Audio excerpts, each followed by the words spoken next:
अस्सलाम वालेकुम गाइस, मेरा नाम है अली और मैं अपने channel daily horror stories by Ali से आपके सामने मौजूद हूँ। मैं उम्मीद करता हूँ आप लोग जहाँ पे भी हैं खैरियत से हैं, खुश हैं और आपकी ज़िंदगी स्मूथ गुजर रही है।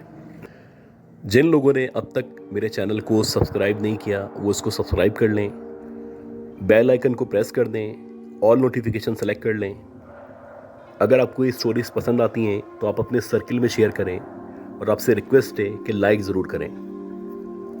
अगर आप अपनी स्टोरीज़ को शेयर करना चाहते हैं आप व्हाट्सएप कर सकते हैं, ईमेल कर सकते हैं या अपनी आवाज़ में रिकॉर्ड करके भेज सकते हैं। जैसे आपको फीजेबल लगे आप अपनी स्टोरीज़ को शेयर करें।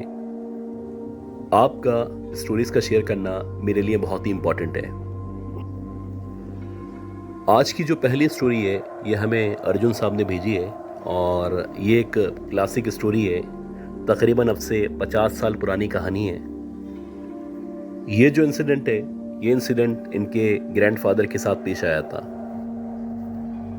ये बताते हैं कि इनके ग्रैंडफादर जो थे उन्होंने मिडिल का इम्तिहान पास किया था और मिडिल का इम्तिहान पास करने के बाद क्योंकि इनकी फैमिली में इतनी रिसोर्सेज नहीं थी, फाइनेंशियली स्टेबल नहीं थे, तो मज़ीद जो एजुकेशन थी वो कंटिन्यू नहीं कर सके और उसके बाद से ही इन्होंने एक ट्रांसपोर्ट कंपनी ज्वाइन कर ली थी।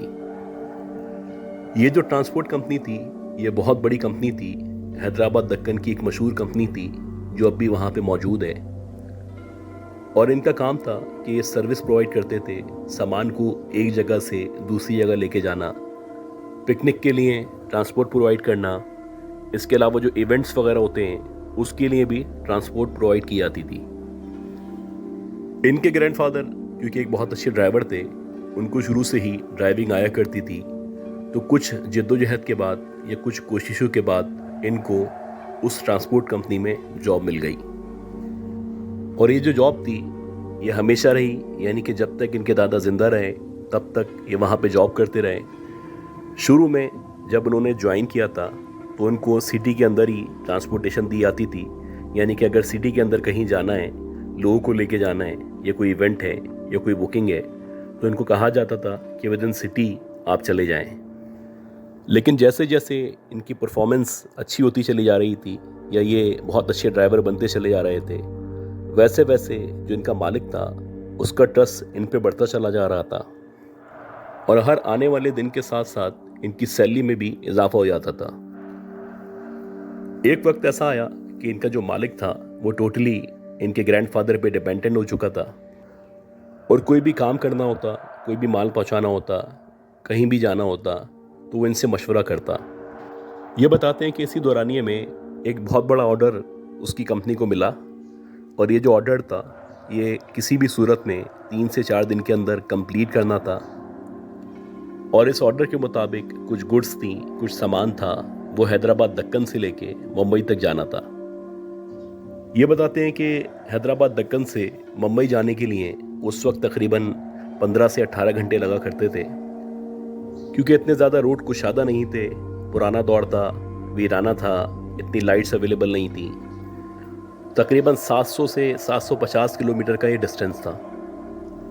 खैर जब ये ऑर्डर मिला तो जितनी भी गाड़ियाँ थीं उनको एक एक करके सामान के साथ रवाना कर दिया गया और आखिर में एक जो बहुत ख़राब ट्रक था वो इनके दादा के हैंड ओवर किया गया, क्योंकि ये प्रोफेशनली बहुत अच्छे ड्राइवर थे और इनको मैनेज करना आता था और अल्लाह ना करे रास्ते में अगर ट्रक ख़राब हो जाए या कोई मसला हो जाए तो इनको पता था कि इस मामले से किस तरह निपटना है। लिहाजा सबसे जो ख़राब ट्रक था या जिसकी सबसे वर्स्ट कंडीशन थी या जो चलने के काबिल नहीं था वो इनके हवाले किया गया, इसमें सामान लोड किया गया और इनको दे दिया गया और इनसे वही कहा गया कि ये सामान आपको मुंबई तक पहुंचाना है और कोशिश करनी है कि एक दिन के अंदर अंदर आप वहां पे पहुंच जाएं। ये बताते हैं कि नॉर्मली जो आप ड्राइव करते हैं वो ज़रा तेज़ होती है, लेकिन जब आप कंसाइनमेंट या सामान के साथ या गुड्स के साथ ट्रैवल करते हैं तो आपका जो ट्रक होता है या आपकी जो व्हीकल होती है उसकी स्पीड आपको स्लो रखनी पड़ती है, क्योंकि अगर आप उसको तेज़ चलाएंगे या ओवर स्पीडिंग करेंगे तो गाड़ी के लुढ़कने का इम्कान होता है, जिसकी वजह से कैजुअल्टीज़ हो सकती हैं, हादसा हो सकते हैं। अब क्योंकि ये जो प्रोजेक्ट था ये 3 दिन में कंप्लीट करना था, तो अगर ये एक दिन में भी वहाँ पे पहुँचा देते तो इनके पास टाइम होता कि ये वापस आ जाते। खैर, जिस दिन इनको सामान लेके निकलना था उस दिन शाम से ही हल्की हल्की बारिश हो रही थी, शदीद ठंड हो रही थी और ऐसा लग रहा था कि जैसे जैसे रात होती चली जाएगी वैसे वैसे ये जो बारिश है ये बढ़ती चली जाएगी और ठंड में भी इजाफा होता चला जाएगा। बहरहाल किस्सा मुख्तसर, मगरिब के बाद ये अपने साथ एक लड़के को लेके ट्रक के हमरा रवाना हुए। जब ये अपने शहर से रवाना हुए उस वक्त भी बारिश हो रही थी और जैसे जैसे ये हाईवे की तरफ आए तो बारिश मज़ीद बढ़ चुकी थी और ऐसा लग रहा था कि ये जो बारिश हो रही है इस बारिश में बजाय इसके 15 से 18 घंटों में पहुंचा जाए, शायद 25 से 30 घंटे लग जाएंगे। फिर आहिस्ता आहिस्ता करके इन्होंने ड्राइव करना शुरू किया। बातें करते हुए ये लोग अपनी मंजिल की तरफ रवां दवा थे और इसी तरह चलते चलते रात के तकरीबन 10 साढ़े 10 बजे इन लोगों को महसूस होने लगा जैसे कि जो ट्रक है वो ट्रबल कर रहा है या बार बार झटके ले रहा है या अब लग रहा है कि ट्रक ख़राब होने वाला है या बंद होने वाला है। अब इनके मालिक ने जो इन पर ट्रस्ट किया था ये उसका इम्तिहान था, क्योंकि मालिक ने इनको ये ट्रक इसीलिए दिया था कि किसी भी वर्स्ट कंडीशन में ये उससे निमट सकें और मंजिल तक पहुंच सकें। खैर, जब इनको ऐसा लगने लगा कि ट्रक ट्रबल कर रहा है और रात का टाइम है, वीरान रास्ता है, दोनों तरफ दूर दूर तक ना बंदा है ना बंदे की ज़ात है, तो इन्होंने यही कोशिश की कि किसी ऐसे पॉइंट पे पहुंच जाएं जहां पे कम से कम मैकेनिक अवेलेबल हो या कोई आबादी हो, क्योंकि अगर किसी भी वीरान रास्ते में या किसी भी ऐसी जगह ट्रक बंद हो जाएगा तो इस मुश्किल से निकलना बहुत मुश्किल हो जाएगा। खैर, ये कोशिश कर रहे थे कि किसी आबाद जगह पे, किसी आबादी वाली जगह पे पहुंच सकें। मुसलसल बारिश का सिलसिला जारी था और बिला आखिर एक वक्त ऐसा आया कि रात के तकरीबन 12 साढ़े 12 बजे इन लोगों ने सोचा कि अब तक कोई आबादी नहीं आई है, लिहाजा बेहतर ये कि साइड में ट्रक को रोका जाए और खाना वगैरह खा लिया जाए। ये डिसाइड करने के बाद इन लोगों ने ट्रक को साइड में लगाया और ट्रक की बैक साइड पे इनका खाना वगैरह रखा हुआ था, ये वहाँ से खाना लेके आए और बैठ के खाना खाने लगे। अब ट्रक ड्राइवर्स की लाइन में इस तरह से होता है कि आपके साथ एक एक्स्ट्रा ड्राइवर चला करता है और जब आप थक जाते हैं तो वो जो एक्स्ट्रा ड्राइवर है या वो जो अल्टरनेटिव पर्सन है वो आके ड्राइव करता है। इन लोगों ने भी यही डिसाइड किया कि खाना खाने के बाद इनके दादा ड्राइव नहीं करेंगे, बल्कि उनके साथ जो दूसरा लड़का मौजूद है या जो अल्टरनेटिव है या जो बैकअप पे है वो ड्राइव करेगा। इन लोगों ने खाना खाया और खाना खाने के बाद जब इन लोगों ने बाहर की तरफ देखा तो बहुत ही धुआंधार बारिश हो रही थी। इनको करीबो जवार में कुछ भी नज़र नहीं आ रहा था। खैर, खाना खाने के बाद इनके जो दादा थे वो कुछ देर के लिए बैक साइड की जो सीट होती है वहाँ पे जाके लेट गए और उन्होंने अपने साथ जो मौजूद था बंदा उसको कहा कि तुम भी रेस्ट कर लो थोड़ी देर, जैसे ही बारिश हल्की होगी हम लोग अपनी मंजिल की तरफ रवाना हो जाएंगे। ये कहने के बाद इनके दादा जैसे ही लेटे तो फ़ौरन से उनकी आंख लग गई।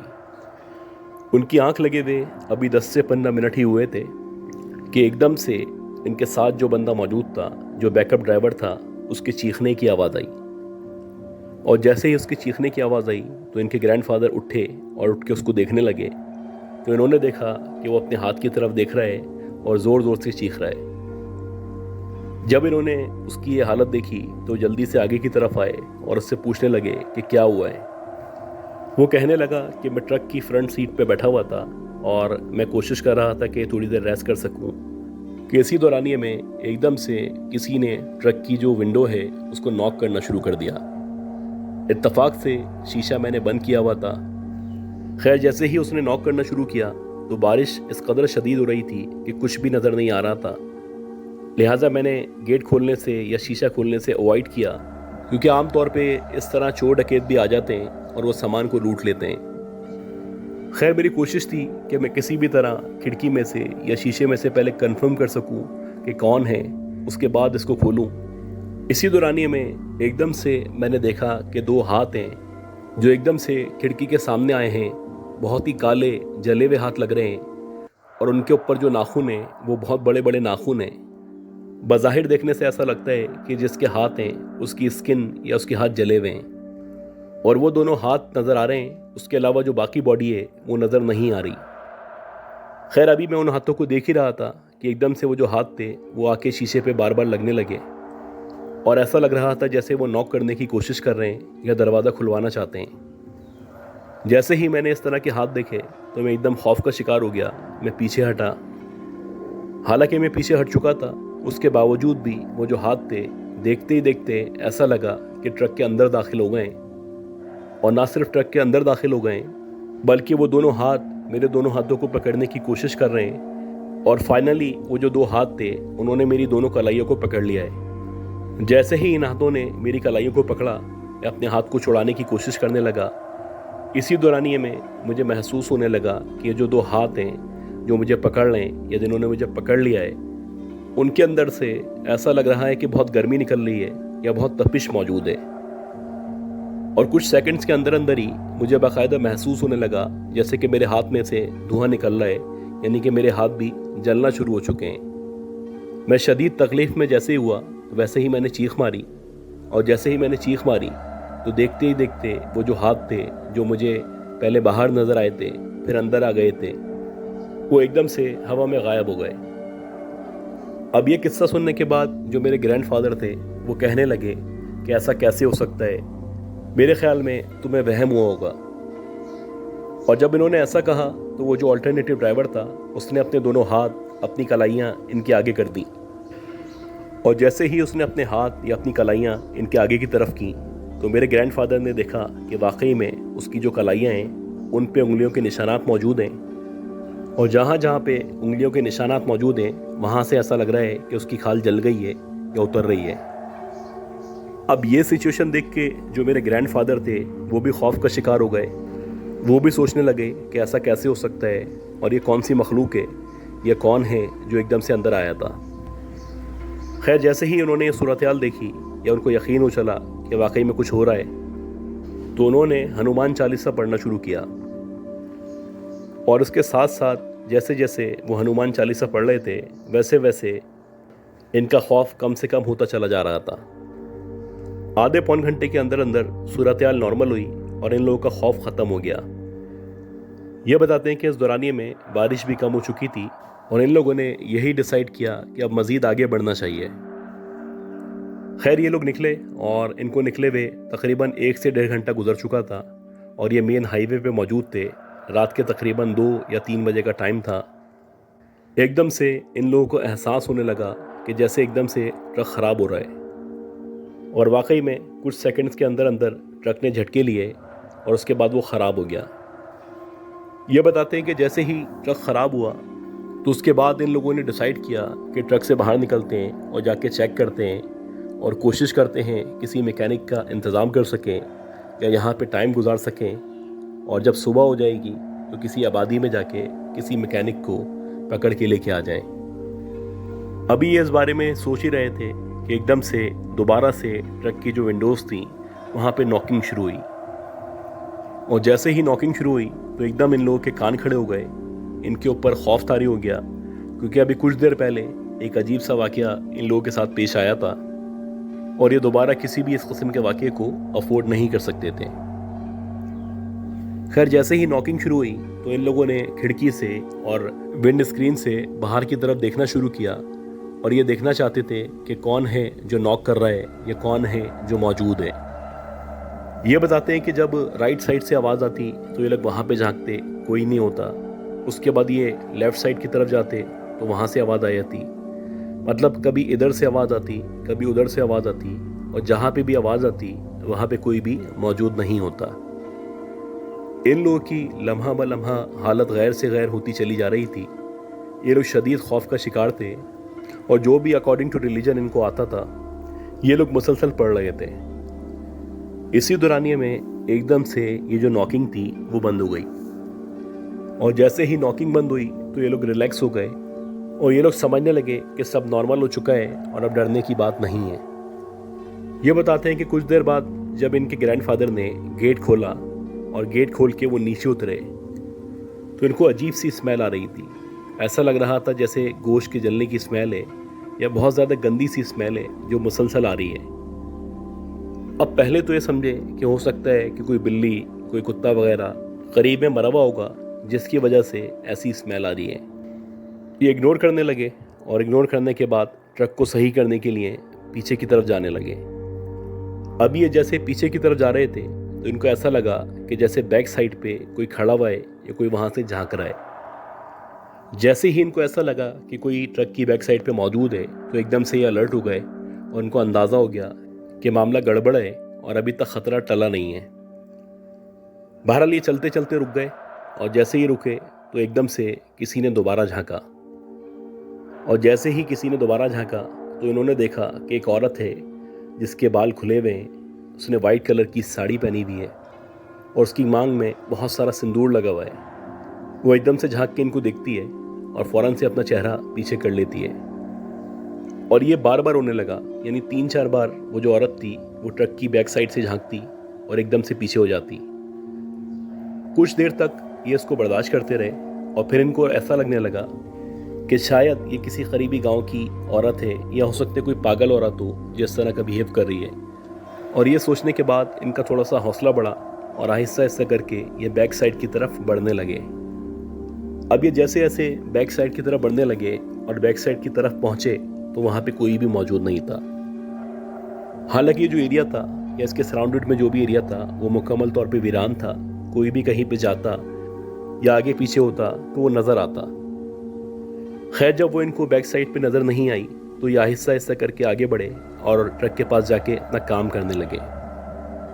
अब इनका जो को ड्राइवर था वो अंदर ही मौजूद था क्योंकि उसके हाथ ऑलरेडी ज़ख्मी थे या वो बहुत ज़्यादा डरा हुआ था।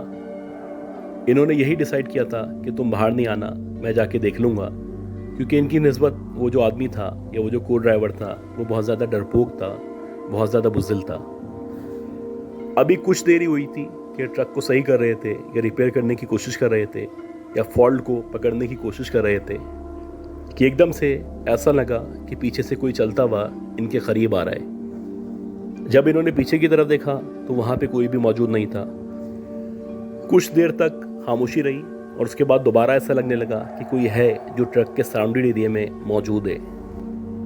इनकी तशवीश मुसलसल बढ़ती चली जा रही थी और अब ये चाहते थे पहले मैं देख लूं कि आखिर है कौन और ये कौन है जो हमें तंग कर रहा है या डराने की कोशिश कर रहा है। उसके बाद ये ट्रक का काम करूंगा। अब ये ट्रक के चारों तरफ घूमने लगे, कभी इधर जाते, कभी उधर जाते, कभी ऊपर देखते, लेकिन वहाँ पे कोई भी मौजूद नहीं होता। और जैसे ही ये रुकते तो ऐसा लगता किसी ने पीछे से मुड़ के देखा है या कोई पीछे चल रहा है। खैर, आखिर तक करके इन्होंने ट्रक का काम करना शुरू किया, उसको सही करने की कोशिश करने लगे। और इसी दौरानिए में जबकि वो कोशिश कर रहे थे या उसको सही करना चाह रहे थे तो एकदम से किसी ने इनके कंधे पे हाथ रखा। और जैसे ही किसी ने इनके कंधे पे हाथ रखा तो इन्होंने पलट के देखा।